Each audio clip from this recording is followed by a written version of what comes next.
என் மகனே, நீ என் வார்த்தைகளைக் காத்து, என் கட்டளைகளை உன்னிடத்தில் பத்திரப்படுத்து. என் கட்டளைகளையும் என் போதகத்தையும் உன் கண்மணியைப் போல் காத்துக்கொள், அப்பொழுது பிழைப்பாய். அவைகளை உன் விரல்களில் கட்டி, அவைகளை உன் இருதய பலகையில் எழுதிக்கொள். இச்சகவார்த்தைகளை பேசும் அந்நிய பெண்ணாகிய பரஸ்திரிக்கு உன்னை விலக்கி காப்பதற்காக.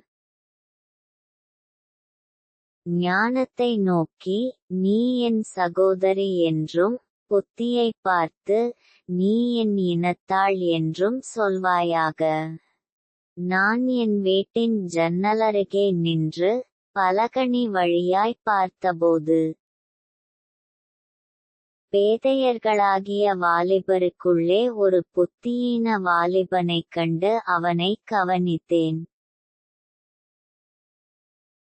அவன் மாலைமயங்கும் அஸ்தமன நேரத்திலும் இரவின் இருண்ட அந்தகாரத்திலும் அவள் இருக்கும் சந்துக்கடுத்த தெருவில் சென்று, அவள் வீட்டு வழியாய் நடந்து போனான். அப்பொழுது இதோ, வேசியின் ஆடையாபரணம் தரித்த தந்திரமனமுள்ள ஒரு ஸ்திரீ அவனுக்கு எதிர்ப்பட்டாள். அவள் வாயாடியும் அடங்காதவளுமானவள், அவள் கால்கள் வீட்டிலே தரிக்கிறதில்லை.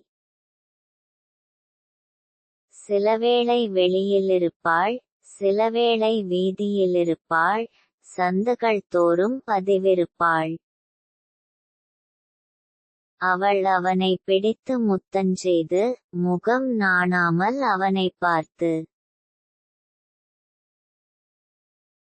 சமாதான பலிகள் என்மேல் சுமந்திருந்தது, இன்றைக்குத்தான் என் பொருத்தனைகளை நிறைவேற்றினேன். ஆதலால், நான் உன்னைச் சந்திக்கப் புறப்பட்டு, உன் முகத்தை ஆவலோடு தேடினேன், இப்பொழுது உன்னைக் கண்டுபிடித்தேன். என் மஞ்சத்தை இரத்தின கம்பளங்களாலும், எகிப்து தேசத்து விசித்திரமான மெல்லிய வஸ்திரங்களாலும் சிங்காரித்தேன்.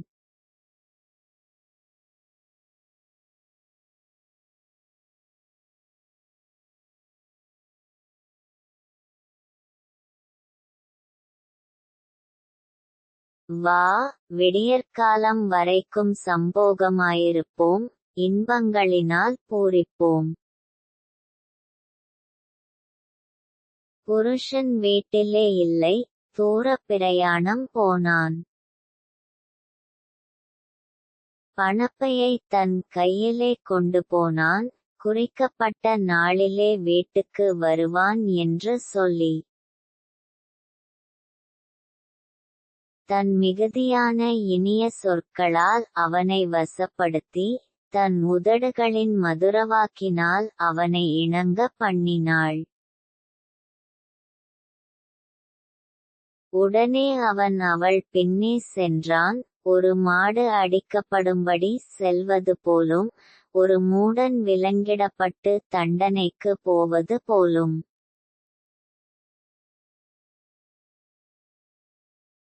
ஒரு குருவி தன் பிராணனை வாங்கும் கண்ணியை அறியாமல் அதில் விழத் தீவிரிக்கிறது போலும், அவளுக்கு பின்னே போனான், அம்பு அவன் ஈரலை பிளந்தது.